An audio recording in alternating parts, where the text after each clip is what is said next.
आज की क्लास में प्रैक्टिस सेट 4 को सॉल्व करेंगे। मैथ सेक्शन क्वेश्चन नंबर 41 से स्टार्ट होता है। क्वेश्चन 41 में दिया है संख्या 5,09,04,988 को अंकों में लिखने पर प्राप्त होता है। तो देखो 5 करोड़, जब 5 लिख लिए, अब करोड़ है ना, तो यहाँ पर क्या रहेगा कॉमा। करोड़ में 2 अंक होता है, मान लो ये वाला पहला अंक और ये है दूसरा अंक, ठीक। तो 5 करोड़ बोला है तो यहाँ का हम अंक इस्तेमाल करेंगे और ये अंक वाला कुछ नहीं, मतलब 0 रहेगा। तो करोड़ के पहले लाख होता है, लाख के 2 स्थान होते हैं, 10 लाख और लाख का। तो यहाँ लाख में 9 लाख बोला गया है ना, तो 0 यहाँ फिर 9 यहाँ लिखना होता। लाख के पहले होता है हज़ार, और हज़ार का भी होता है 2 स्थान, एक 10,000 और एक 1000 का। तो इसमें भी 4,000 बोला है, तो 4,000 बोला है तो 4 यहाँ पर रहेगा और इसका दूसरा अंक 10,000 का स्थान खाली रहेगा।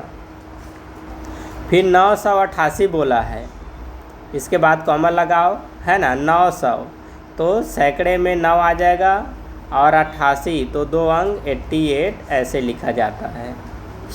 तो सामने का 0 का कोई मतलब नहीं है, हटा दो और इस नंबर को ढूंढो। तो ऑप्शन सी किस में प्राप्त हो रहा है, सी में है क्या, 1 मिनट, ऑप्शन नंबर डी में प्राप्त हो रहा है, ठीक है। 5090 उसके बाद 4988, ठीक, ऑप्शन डी।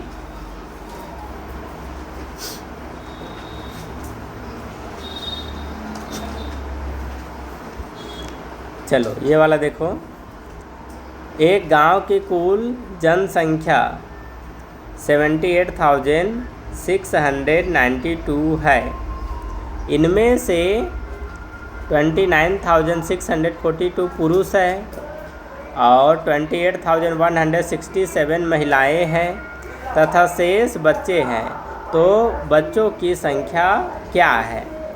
अब ये क्वेश्चन सीधा सीधा इस प्रकार से है, ये जो जनसंख्या है 78,692, इसमें 3 प्रकार के लोग शामिल हैं, पुरुष शामिल है, महिला शामिल है और प्लस बच्चे शामिल है। प्लस क्या है, बच्चे शामिल हैं। तो कहने का मतलब ये हो गया कि ये जो नंबर है 3 संख्याओं का योगफल है। अब 3 संख्याओं का योगफल दे रखा है तो कम से कम 2 संख्या पता होना चाहिए। तो यहाँ पुरुष और महिला का संख्या पता है, तो इन दोनों के संख्या को जोड़ दो और इस नंबर में घटा दो, तो जो नंबर बचेगा वही बच्चे की संख्या है, ठीक। तो यहाँ पर हम 78,692 लिखेंगे। पुरुषों की संख्या है 29,642, महिलाओं की संख्या है 28,167 प्लस बच्चों की संख्या, ठीक। तो ये 2 नंबर को जोड़कर इसमें हम घटाएंगे, ठीक है। यहाँ हम एक तरफ कार्य करेंगे, 29,642 प्लस 28,167, 2 7 9 4 6 10 कैरी 1 1 6 7 और 1 8 और 9 और 8 17 कैरी 1, ये बन गया 5, ठीक। तो 78,692 लिखेंगे, ये 2 संख्याओं का सम आया 57,809 प्लस बच्चों की संख्या, ठीक है, प्लस बच्चों की संख्या। तो बच्चों की संख्या पता करने के लिए पुरुष और महिला की संख्या को इसमें हम घटा देंगे, ठीक है। तो 78,692 -57,809 इक्वल बच्चों की संख्या।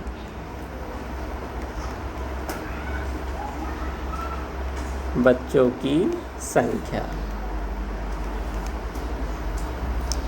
अब दोनों को माइनस करेंगे, ठीक है। तो अंकों को ऊपर नीचे लिखते हैं, आसान होगा माइनस करने में। 78,692 माइनस 57,809, ठीक।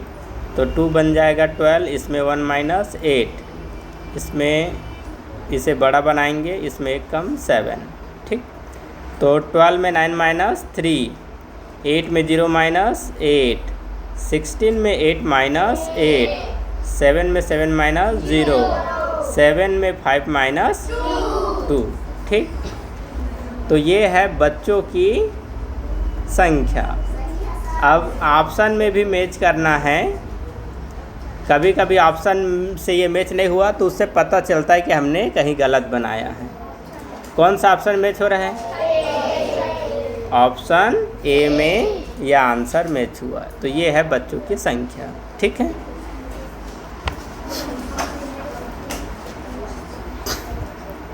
क्वेश्चन नंबर 43, ठीक है। देखो 8 होल 1/4 माइनस 2 होल 5/6, इसका सरलता मान पूछा जा रहा है। सभी ऑप्शन है मिश्र भिन्न में, तो इसको सॉल्व करके मिश्र भिन्नता का आंसर देना है, ठीक। 8 होल 1/4 माइनस 2 होल 5/6, तो सबसे पहले हम मिश्र भिन्न को अनुचित में चेंज करेंगे। तो हर वाली नंबर को हर में लिखेंगे और अंश में पहले इन दोनों का मल्टीप्लाई, फिर ऊपर के नंबर को ऐड करेंगे। तो 4 8 जा 32 और 1 33, फिर माइनस। सेकेंड फ्रैक्शन का हर वाला नंबर सेम लिखो। 6 2 जा 12, 12 और 5 17, ठीक है। अब ये फ्रैक्शन के माइनस को दो तरीके से बना सकते हो।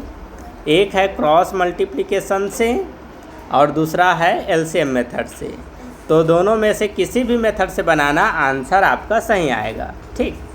तो जब टेबल पढ़ना आसान हो तो क्रॉस मल्टीप्लिकेशन अपनाना, और मल्टीप्लाई करने पर बड़ा नंबर बनेगा तो एलसीएम मेथड से बनाना, ठीक है।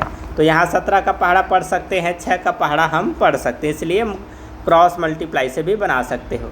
देखो सबसे पहले हम इनका इनके साथ मल्टीप्लाई करेंगे और इस नंबर को शुरू में लिखेंगे। 33 इंटू 6, अब माइनस का चिन्ह लगाओ।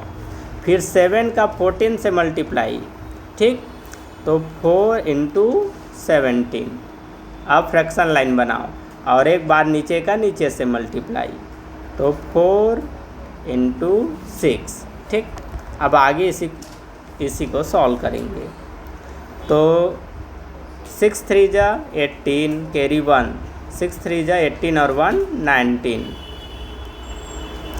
माइनस 17 दूनी 34 है ना, 17 दूनी 34, 17 3 51 और 17 चौक 68 68, और 6 4 जा 24, ठीक। अब फिर माइनस करेंगे 198 माइनस 68, तो 0 3 1, 130/24, ठीक। अब यहाँ दो तरीका है। इसका लोएस्ट फॉर्म निकाल कर डिवाइड करो या बगैर लोएस्ट फॉर्म निकाले डिवाइड करो। फाइनल आंसर हमारा मैच होगा ऑप्शन से, ठीक है। देखो यहाँ पर अब ये कंफ्यूज मत रहना कि इसका टेबल कितने बार पढ़ेंगे,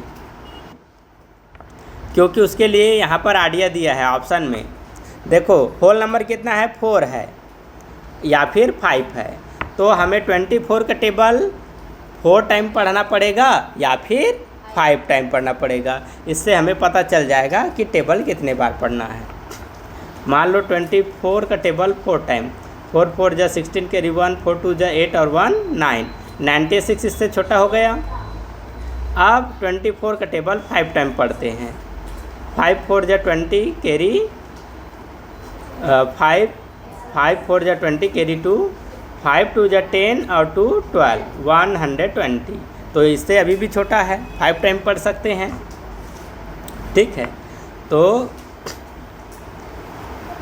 130 डिवाइडेड बाई 24, तो 120 आया 5 टाइम में, माइनस करो कितना बचा 10। ठीक, तो कैसे लिखेंगे? होल नंबर आया 5, रिमाइंडर नंबर 10, डिवाइजर नंबर 24। ठीक, अब ये तो होल नंबर है, इसका लोएस्ट फॉर्म नहीं निकलेगा, तो 5 का 5 लिखो, इसका लोएस्ट फॉर्म निकलेगा, दोनों 2 से डिवाइड है, तो 10 आएगा 5 टाइम में और 24 आएगा 12 टाइम में। तो 5 whole 5/12 final answer,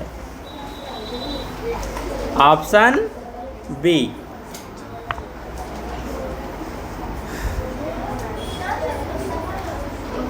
question number 44, ध्यान दीजिए। 3.4625 में 2 का स्थानीय मान पूछा जा रहा है। तो इस बार दशमलव के बाद में है 2, तो कई बच्चे इसे नहीं बना पाए होंगे। ठीक, ये भी आसान है, देखो कैसे बनाना है। यादों का स्थानीय मान बताना है। दशमलव के बाद को कैसे पढ़ते हैं ये बस जानना है। देखो दशमलव के जस्ट बाद है तो इसे पढ़ते हैं दसवें, है ना, या फिर दशांत।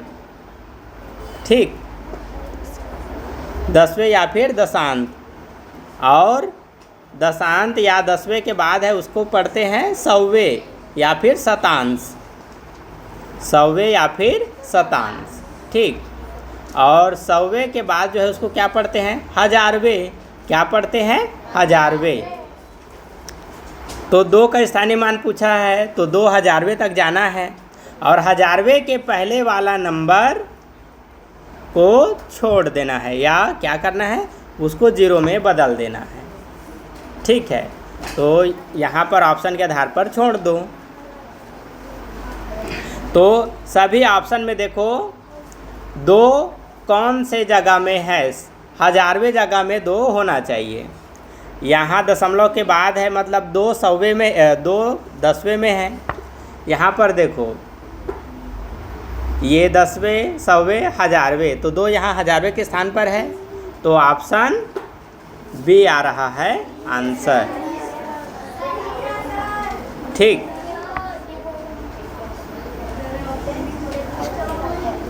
इसी को इस प्रकार भी पूछा जा सकता था ऑप्शन में, 2 का स्थानीय मान बताओ, तो 2 को पहले 2 ही लिखो, और कौन से स्थान पर है? दसवें, सौवें, हजारवें, तो नीचे में लिखना है 1000।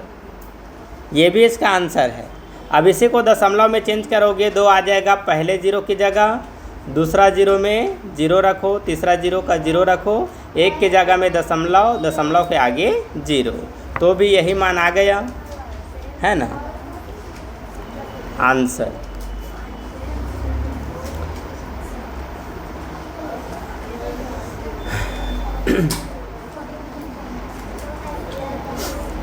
क्वेश्चन नंबर 45, निम्नलिखित ग्राफ एक दुकान से सोमवार से शनिवार तक बेची गई कमीज़ों की संख्या को दर्शाता है।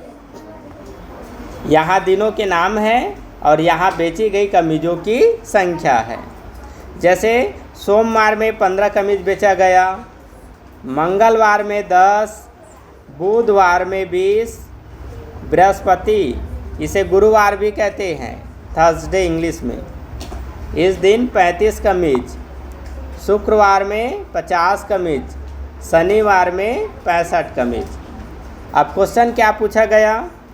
मंगलवार और शुक्रवार को बेची गई कुल कमीज़ों की संख्या।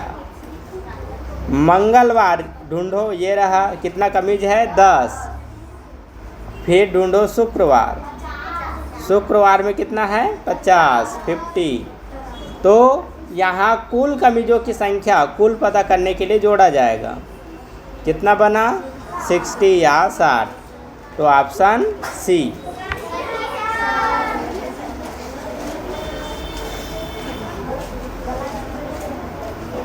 क्वेश्चन नंबर 46, निम्नलिखित आकृति का परिमाप है। परिमाप मतलब होता है कोई आकृति जितने किनारे से घिरा है उन सभी किनारों का योगफल ज्ञात करना ही परिमाप होता है। तो यहाँ पर 4 साइड है ना। यहाँ 2 साइड एक बराबर है तो 35 35 कितना हो जाएगा 70। 35 35 70। अब इसमें 23 को जोड़ दो तो 93। अब फिर इसमें 40 को भी जोड़ दो तो 3 और 13 133। रुको, यहाँ से अब ध्यान दो। 133 ऑप्शन ए बी में मिल रहा है और ऑप्शन बी में भी मिल रहा है। अब इधर ध्यान देना, जब हम क्षेत्रफल निकालते हैं तब वर्ग मीटर वर्ग सेंटीमीटर का इस्तेमाल होता है, लेकिन जब हम परिमाप निकालते हैं तो परिमाप क्या है, एक्चुअल में लंबाई होता है। तो लंबाई का मान निकालते हैं तो सेंटीमीटर होता है। तो ऑप्शन ए सही है। यदि किसी ने ऑप्शन बी लिया है तो उसका आंसर गलत है, क्योंकि ये वर्ग सेंटीमीटर में है। इसीलिए आप लोगों का आंसर जब क्षेत्रफल निकलवाता था और आप वर्ग सेंटीमीटर नहीं लिखते थे तो गलत करता था, क्योंकि ऑप्शन में ऐसे कंफ्यूज करने के लिए पूछा जाता था। ऑप्शन ए सही है। क्वेश्चन नंबर 47, 306 और 7 शतांश को दशमलव रूप में लिखिए। बहुत आसान है। देखो 306 ये क्या है, पूर्ण संख्या है, तो पूर्ण संख्या को तो वैसे ही लिखा जाएगा। देखो यहाँ पर भी 306 लिखाया है, यहाँ पर भी 306, यहाँ पर भी 306। ऑप्शन ए में तो 30 लिखा है, ये तो कैंसिल हो गया। और दशमलव के बाद लिखाना चाहिए 7 शतांश। तो 7 शतांश मतलब होता है 7 सौवे। 7 सौवे। देखो 306 को तो हम ऐसे ही लिखेंगे, प्लस इसी में हमें जोड़ना है 7 सौवे को। तो ऑप्शन दशमलव में पूछा ये है, भिन्न को दशमलव में चेंज करो। 7 आ जाएगा, पहला 0 की जगह दूसरा 0 सेम लिखो, 1 की जगह दशमलव और यहाँ पर 0। अब इस नंबर को इसमें जोड़ दो तो 306 0.07 7 0.603 कौन से ऑप्शन में है, बी में है आंसर।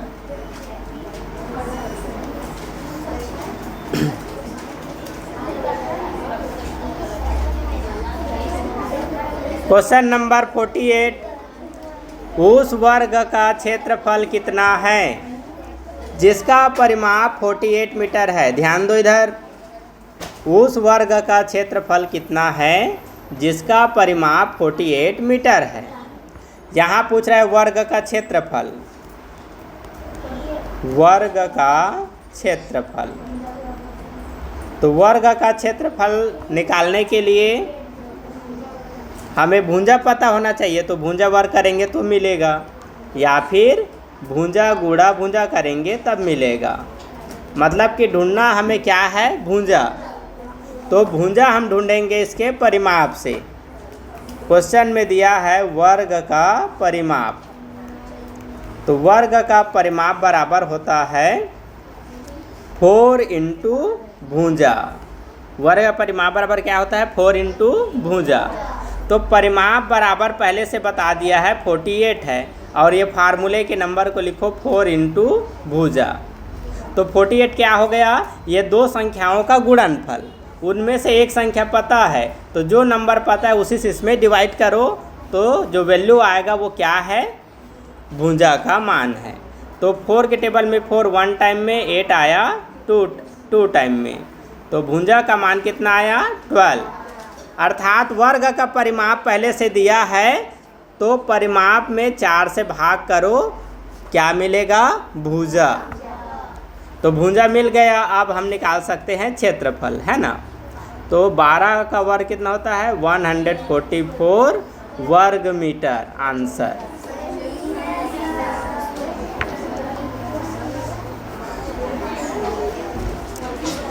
क्वेश्चन नंबर 49, निम्नलिखित में से कौन सी एक अभाज्य संख्या है? तो 23 एक अभाज्य संख्या है। 33 डिवाइड है 3 से, 11 से। 53 भी 3 से डिवाइड है। 87 भी 3 से डिवाइड है। और भी नंबर से हो सकता है, लेकिन विभाज्यता की जांच पता करने के लिए खुद को छोड़कर कोई एक और ढूंढना है, तो वो हमने ढूंढ लिया। सिर्फ 23 अपने ही नंबर 23 से डिवाइड है, इसलिए यही एक अभाज्य संख्या है। आप क्वेश्चन नंबर 50 में आ जाओ, इधर ध्यान दो। देखो क्या पूछा है, 20 और 28 के उभयनिष्ठ गुणनखंड ज्ञात कीजिए। तो गुणनखंड किसे कहते हैं बताओ? गुणनखंड किसे कहते हैं? गुणनखंड का मतलब होता है वह सभी नंबर जो 20 को पूरी तरह डिवाइड करता है, उसमें एक भी शामिल है। 28 के उभयनिष्ठ गुणनखंड, 28 के गुणनखंड, तो वह सभी नंबर जो 28 को डिवाइड करे वह 28 का क्या कहलाएगा? गुणनखंड। ठीक, अब यहाँ ध्यान देना, यदि हम 20 के गुणनखंड निकालते हैं तो 1 है, 2 है, 3, 4, 5, 6, 7, 8, 9, 10, फिर 20। अब 28 के गुणनखंड निकालते हैं तो 1 आएगा, 2 आएगा, 3 नहीं आएगा, 4 आएगा, फिर 5, 6, 7, फिर 14 आ जाएगा और 28। अब 20 और 28 का उभयनिष्ठ गुणनखंड निकालते हैं। तो उभयनिष्ठ का मतलब होता है वह संख्या जो दोनों को डिवाइड करता हो। तो 1 यहाँ दोनों में शामिल है, इसलिए 1, 2 भी दोनों में शामिल है, 2, 4 दोनों में शामिल है, 4। अब बाकी कोई भी नंबर मैच नहीं हो रहा है, ठीक है। तो यहाँ इसके 3 उभयनिष्ठ गुणनखंड निकला, लेकिन ऑप्शन में मैच हो रहा है क्या? नहीं हो रहा है, ठीक। तो यहाँ पर ये जो पूछा गया है एक्चुअल में, यहाँ पर अभाज्य उभयनिष्ठ गुणनखंड पूछा जा रहा है, लेकिन स्पष्ट नहीं किया है। तो अब हमें क्या करना पड़ेगा? 20 के अभाज्य गुणनखंड निकालना है और 28 का भी अभाज्य गुणनखंड निकालना है। तो यहाँ पर निकालते हैं 20 के अभाज्य गुणनखंड। छोटा सा छोटा अभाज्य संख्या जो 20 को डिवाइड करे 2 है, 10 टाइम में, फिर 2 10 को 5 टाइम में, 5 अपने आप को 1 टाइम में। आप 28 के अभाज्य गुणनखंड निकालेंगे तो ये 14 टाइम में, फिर 2 से 7 टाइम में, 7 अपने ही आप से 1 टाइम में, ठीक। तो यहाँ पर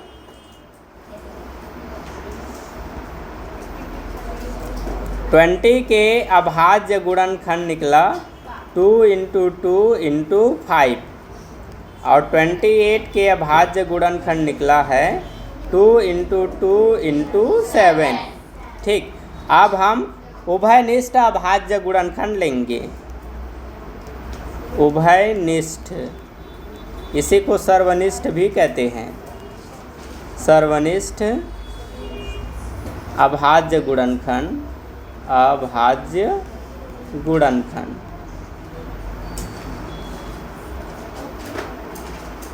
ठीक। तो देखो 2 दोनों में शामिल है, 2 यहाँ दोनों में शामिल है, तो एक बार लेंगे। दूसरा बार फिर से दोनों में 2 शामिल है, ठीक है, तो फिर से हम 2 लेंगे। अब 5 दोनों में नहीं है, 7 दोनों में नहीं शामिल है, तो 2 × 2 आया आंसर, ऑप्शन ए।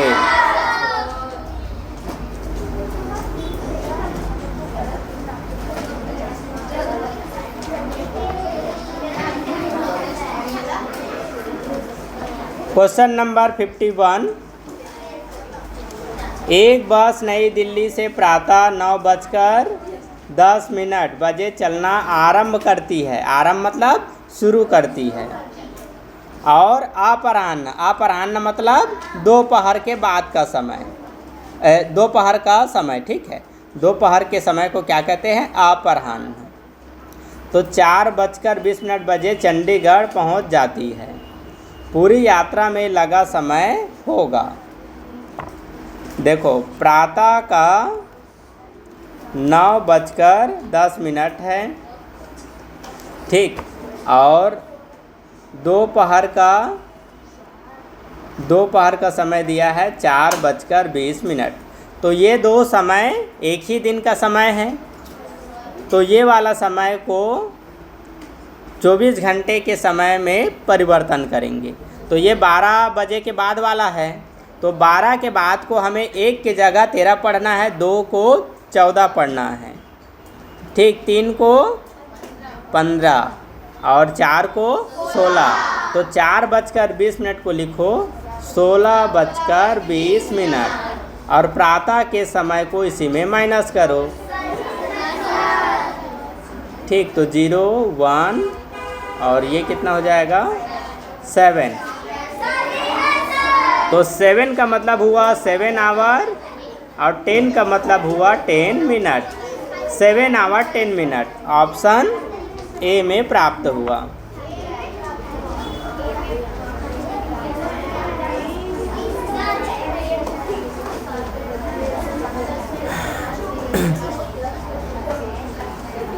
चलो यहाँ ध्यान दो।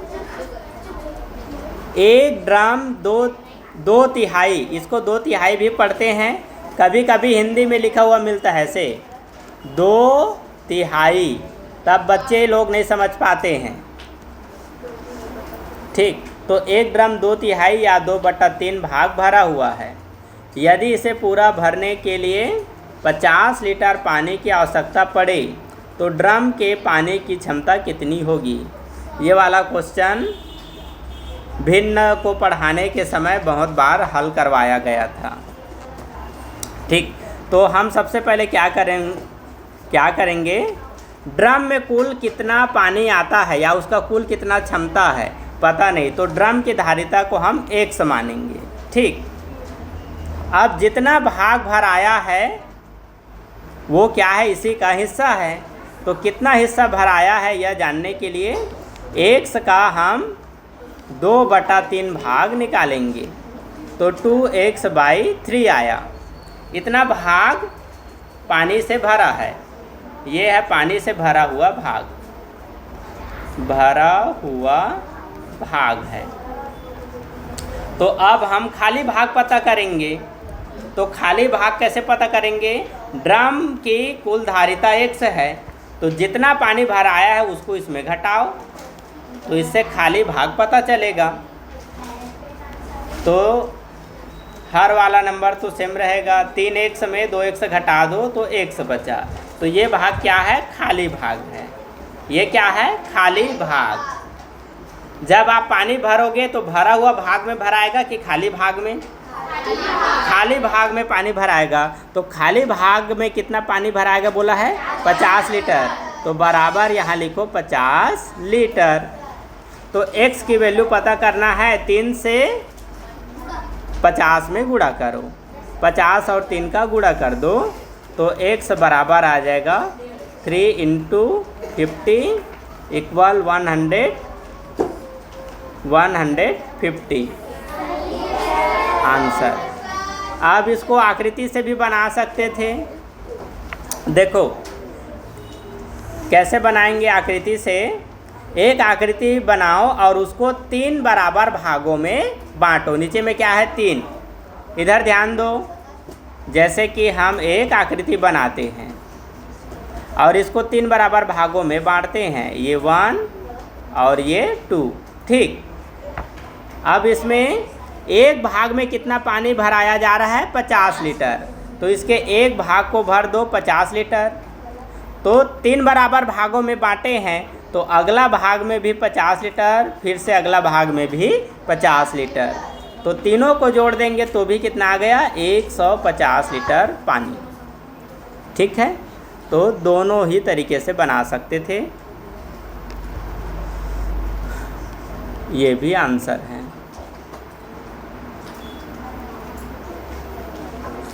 क्वेश्चन नंबर 53, दी गई आकृति में कोण का नाम है। ध्यान देना, इसके पहले कौन से प्रकार का कोण है ये सब क्वेश्चन में आता था। न्यून कोण है, पूरक कोण है ना, सरल कोण है, अधिक कोण है, कौन सा प्रकार कोण है ये आता था। यहाँ पर कोण का नाम पूछा है, तो कोण का नाम कैसे पढ़ते हैं अब ये ध्यान देना।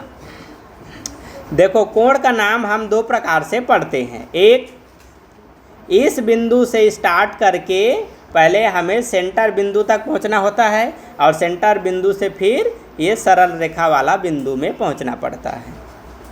तो कोण का नाम एक हम पढ़ सकते हैं। देखो, कोण का चिन्ह हम इस प्रकार से दर्शाते हैं, तो इसको पढ़ेंगे कोण। अब हमने बी से स्टार्ट किया है तो पहले बी लिखेंगे, फिर हम ए में आए तो ए लिखेंगे और फिर हम सी तक गए सी लिखेंगे। तो कोण बी ए सी ऐसे पढ़ेंगे। या फिर कोण हम सी से भी स्टार्ट कर सकते हैं, तो सी लिखेंगे, सी से पहले ए में आएंगे तो ए लिखेंगे और ए के बाद बी में जाएंगे तो बी। तो ये दो में से कोई एक नाम यहाँ पर लिखा होना चाहिए। तो यहाँ तो कोण ए बी सी लिखाया है, ऑप्शन एक गलत। बी में कोण बी ए सी, तो बी ए सी लिखाया है, बी ए सी, ऑप्शन बी सही है।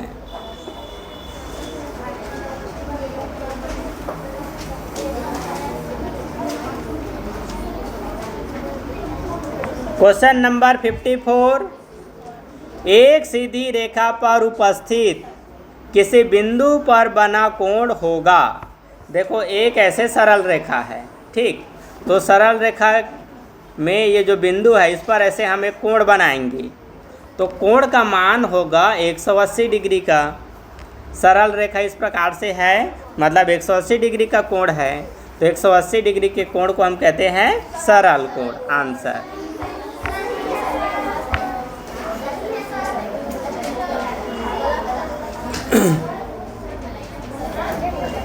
चलो यहाँ ध्यान दो, क्वेश्चन नंबर 55, 1000 के अभाज्य गुणनखंड है। तो देखो यहाँ पर ये सब क्या है, गुणनखंड है। ध्यान दो, ये सभी ऑप्शन ये सभी ऑप्शन गुणनखंड है। कुछ इसमें से अभाज्य गुणनखंड के रूप में नहीं है, लेकिन गुणनखंड हम सबको बोल सकते हैं। ऑप्शन ए को देखो, 10 गुणा 10 गुणा 10 है, तो यहाँ जो नंबर है उसे पहचानना कि वो अभाज्य संख्या है कि नहीं। तो 10 एक भाज्य संख्या है, तो ऑप्शन ए तो ऐसे ही कैंसिल हो गया। यहाँ पूछा है अभाज्य गुणनखंड, तो संख्या अभाज्य होना चाहिए।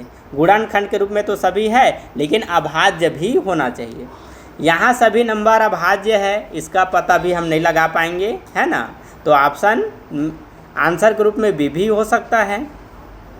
सी में आ जाओ, यहाँ 10 का इस्तेमाल किया है, 2 अभाज्य है, 5 अभाज्य है, 5 भाज्य है, 10 भाज्य है, तो ऑप्शन सी भी कैंसिल हो गया। ठीक, तो ऑप्शन बी या ऑप्शन डी ये हमारा आंसर होगा। अब अभाज्य संख्याओं का जब हम मल्टीप्लाई करेंगे तो आंसर 1000 आना चाहिए। तो 5 25, 25 दूनी 50, 50 दूनी 100, 100 दूनी 200, 200 ही हो रहा है, कम लग रहा है। 25 25, 5 गुणा 5 25, 25 दूनी 50, 50 दूनी 100, 100 दूनी 200, तो ये तो 200 आया। ऑप्शन बी भी कैंसिल हो गया। अब एक ही बचा है, तो ये 1000 आएगा ही। ठीक, 5 25, 25 पंचे 125, अब इसमें 2 का गुणा, तो 0 कैरी 1 5 2 250, और फिर ये 2 का मल्टीप्लाई 500 हो जाएगा, फिर 2 का मल्टीप्लाई 1000, आ गया आंसर। अब सुनो, इसमें हमें 4 बार पहचानना पड़ गया। हमें पता है भाज्य गुणनखंड कैसे निकालते हैं, तो सीधा ऐसे 1000 निकालो और उसका भाज्य गुणनखंड निकालो। 2 से डिवाइड है 500 बार, 500 2 से डिवाइड है 250 बार में, फिर 250 2 से डिवाइड है 125 बार में। अब 125 5 से डिवाइड है 25 बार में, 25 5 से डिवाइड है 5 बार में, 5 5 से डिवाइड है 1 बार में। तो 3 बार 2 होना चाहिए और 3 बार 5। ऑप्शन बी में यह संख्या प्राप्त हो रहा है।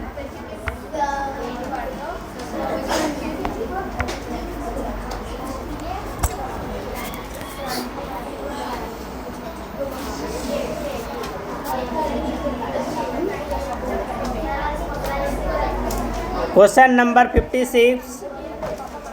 एक बस 8 घंटे में 400 किलोमीटर की दूरी तय करती है। बस की औसत चाल है, ऑप्शन देखो 30 किलोमीटर प्रति घंटा। इसका मतलब क्या है बताओ? इसका मतलब है कि 1 घंटे में 30 किलोमीटर की दूरी तय करेगा, कि 1 घंटे में 50 किलोमीटर का दूरी तय करेगा, कि 1 घंटे में 50 किलोमीटर और आधा किलोमीटर का दूरी तय करेगा, या 1 घंटे में 60 किलोमीटर का दूरी तय करेगा, ये पूछ रहा है। तो 8 घंटे में 400 किलोमीटर की दूरी, तो 1 घंटे में कितना किलोमीटर की दूरी? तो समय का दूरी से भाग करेंगे, अर्थात किलोमीटर में समय से भाग करेंगे। तो 400 किलोमीटर भाग 8 घंटे होंगे। तो 8 आ जाएगा, 8 की टेबल में 40 आ जाएगा, 5 टाइम में 0 पीछे, तो 50 किलोमीटर प्रति घंटा। ठीक, चाल बराबर क्या होता है? दूरी बटा समय। तो ये रहा दूरी और ये है समय। ठीक, ऑप्शन बी है।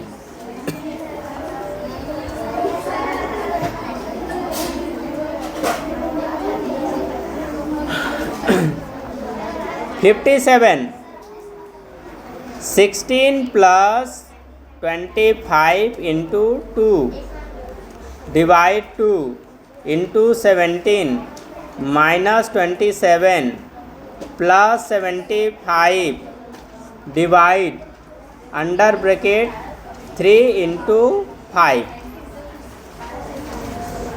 अब इस पूरे समीकरण में इस पूरे नंबर में ये देखना है कौन कौन से जगह को हम सॉल्व कर सकते हैं।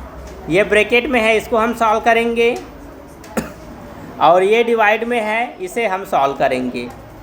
इन दोनों को छोड़कर अभी और कोई भी जगह को सॉल्व नहीं कर सकते। तो जिस जगह को सॉल्व नहीं करना है उसे सेम लिखना है। यहाँ लिखना है 16 प्लस का प्लस, 25 का 25, इंटू का इंटू, और 2 के टेबल में 2 आया 1 टाइम में। कितने टाइम में? 1 टाइम में।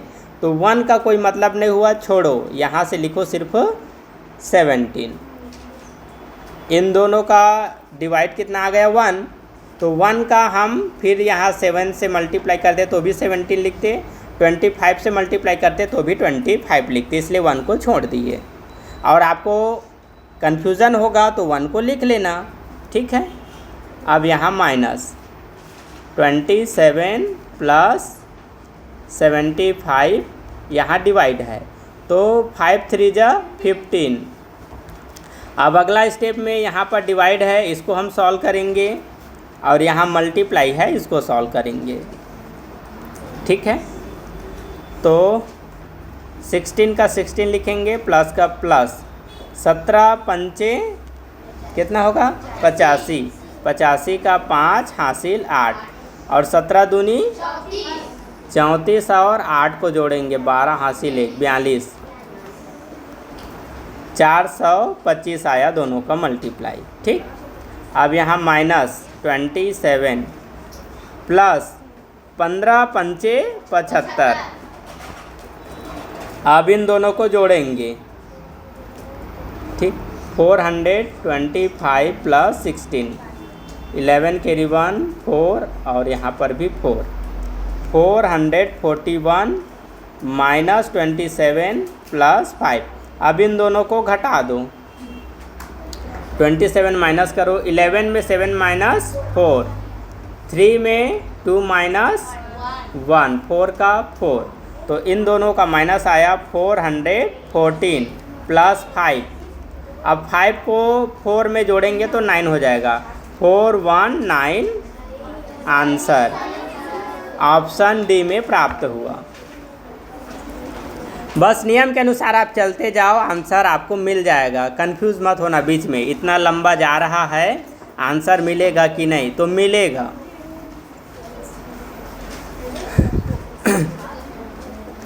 क्वेश्चन नंबर 58, इधर ध्यान दो। 35/7 में कितने 5/7 होते हैं? यहाँ बोलने का तरीका अंतर है, ठीक है, बोलने के तरीका में अंतर है, लेकिन ऐसा वाला क्वेश्चन आप कई बार सॉल्व कर चुके हो। ये भाग का क्वेश्चन है, इसी को ऐसे भी दिया जा सकता था, 35/7 डिवाइड 5/7, तो भी इसका आंसर इन्हीं में से कोई एक आएगा। और ये जो बोला है इसके आधार पर भी आंसर इनमें से कोई एक है, ठीक। इधर एक चीज़ ध्यान देना, जैसे ये है 35, यदि हम इसको 7 से डिवाइड करते हैं तो 35 आया कितने टाइम में? 5 टाइम में। तो इसका क्या मतलब हुआ? 35 में 7 5 बार शामिल है। कितने बार शामिल है? 5 बार। 1 1 2 3 4 5, और ये 5 बार जो 7 है उसको आपस में जोड़ देंगे तो क्या हो जाएगा? 35। तो इसके अंदर में कितने 7 शामिल है यह जानने के लिए इसको हम 7 से क्या कर रहे हैं? डिवाइड कर रहे हैं। तो वैसे ही इस नंबर के अंदर में कितने 5/7 है यह जानने के लिए इसी नंबर का इससे हम क्या करेंगे? डिवाइड। तो 35/7 डिवाइड 5/7, तो 35/7 मल्टीप्लाई करेंगे तो 7 ऊपर और 5 नीचे, 7 से 7 कैंसिल करो तो 35/5। अभी अब डिवाइड भी होगा तो 5 के पहाड़ा में 35 आएगा 7 बार में, ऑप्शन सी।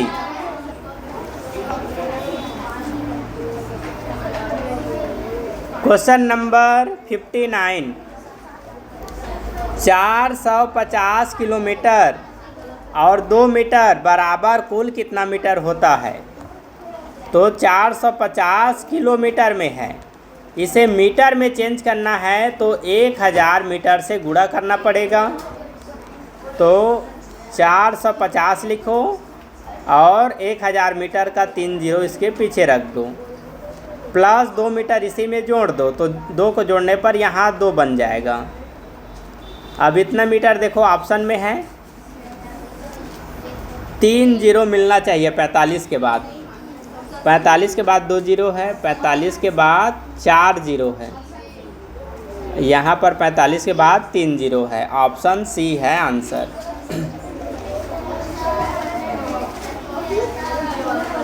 क्वेश्चन नंबर 60, किसी व्यापारी को 31 रुपये में कोई सामान बेचने पर 7% की हानि होती है। यदि वह सामान 35 रुपया में बेचे तो कितना प्रतिशत लाभ होगा? देखो पहला सेंटेंस को ध्यान देना, किसी व्यापारी को 31 रुपया में कोई सामान बेचने पर, मतलब विक्रय मूल्य दिया है, विक्रय मूल्य दिया है 31 रुपया और 7% दिया है हानि, 7% बराबर हानि। तो विक्रय मूल्य दिया है, प्रतिशत हानि दिया है, तो पता करना पड़ेगा कि पहले कितना में खरीदा था। तो प्रतिशत हानि की स्थिति में क्रय मूल्य पता करना है।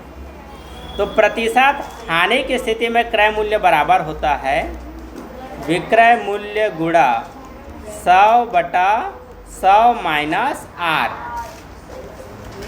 जब भी हम क्रय मूल्य निकालेंगे प्रतिशत हानि या लाभ की स्थिति में, तो 100/100 माइनस R या 100 प्लस R नीचे होता है। विक्रय मूल्य दिया है 31, यहाँ 100 लिखो, और R का वैल्यू 7 दिया है, तो 100 में 7 घटा दो, 93 दोनों का मल्टीप्लाई करेंगे 3100, नीचे में आ जाएगा 93। अब इसका लोएस्ट फॉर्म निकालेंगे। देखो 31 के पहाड़ा में 93 आएगा 3 बार में। कितने बार में आएगा ये? 3 बार में। तो 31 अपने आप को 1 बार में डिवाइड करेगा, तो 1 लिखो और 2 जीरो पीछे। तो ये है क्रय मूल्य।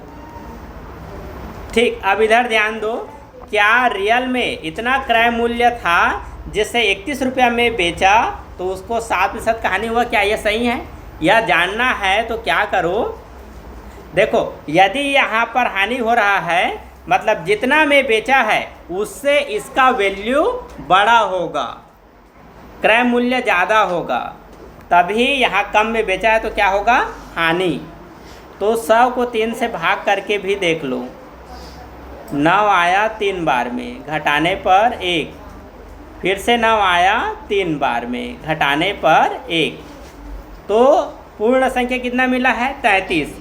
तो पहले समझो, दशमलव को छोड़ो अभी, और डिवाइड करेंगे दशमलव में आएगा कि नहीं? तो दशमलव को छोड़ो। तो देखो क्रय मूल्य मान लेते हैं 33 रुपया था, 33 रुपये में ख़रीदा था और 31 रुपये में बेचा, तो बताओ घाटा हो रहा है कि नहीं? हाँ। अब 33 रुपये में ख़रीदा है और 35 में बेच रहा है, बताओ फ़ायदा होगा कि नहीं? ठीक, तो यहाँ पर पूछा है प्रतिशत लाभ। क्या पूछा है? तो प्रतिशत लाभ का फार्मूला लगाएंगे। प्रतिशत लाभ बराबर होता है लाभ गुणा 100 बटा क्रय मूल्य। तो क्रय मूल्य तो हमने यहाँ पर निकाल लिया है। क्रय मूल्य कितना है? 100/3। देखो क्रय मूल्य के नीचे में लिखेंगे 100/3। लाभ हमें पता है, लाभ पता है क्या? कितना है बताओ लाभ? नहीं पता है, हमें लाभ पता नहीं है। तो सबसे पहले अब लाभ निकालेंगे। बताओ लाभ का फार्मूला क्या है? विक्रय मूल्य माइनस क्रय मूल्य। तो विक्रय मूल्य कितना है?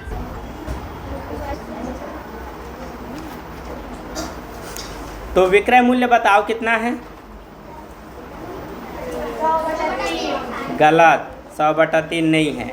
देखो एक विक्रय मूल्य ये है, तो इस विक्रय मूल्य के माध्यम से तो हमने क्रय मूल्य निकाला है, तो दूसरे बार बेचा जा रहा है, इस क्रय मूल्य की बात हो रहा है, इस विक्रय मूल्य की बात हो रहा है। तो विक्रय मूल्य कितना है? 35 रुपया, यहाँ लिखो 35। और क्रय मूल्य, तो क्रय मूल्य कितना है? 100/3 है। अब इसको सॉल्व करो, तो नीचे में 3 तो 3 ही रहेगा। ठीक है, 3 और 35 का गुणा करो, 3 पंचे 15 हासिल 1 और 3 तिया 9 और 1 10, 105। 105 में 100 घटा दो, कितना बचा? 5। तो 5/3 क्या है बताओ? अरे भाई लाभ है, हम क्या पता कर रहे हैं? लाभ। तो ये नंबर क्या है? लाभ है।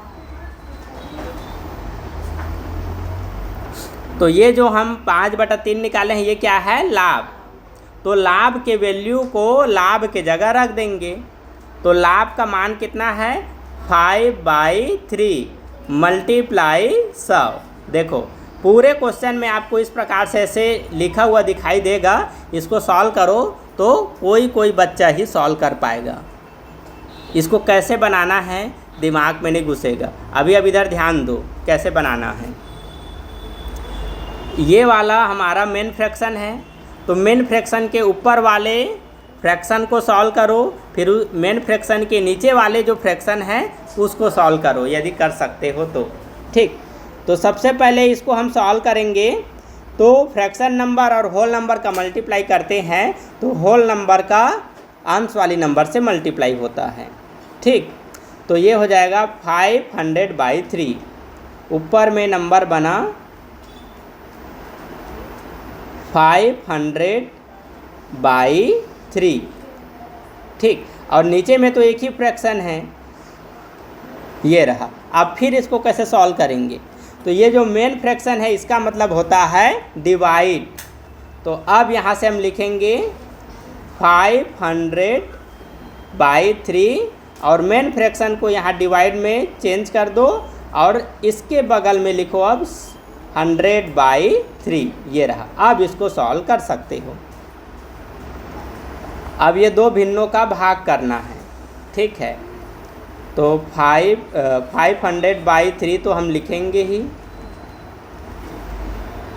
डिवाइड को मल्टीप्लाई में चेंज करेंगे तो 3 ऊपर और 100 नीचे। तो 3 से 3 कैंसिल कर दो और 100 की टेबल में 500 आ जाएगा 5 टाइम में।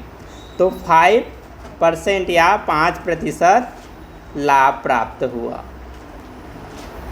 ठीक है, और ऑप्शन में देखो 5% है सी में।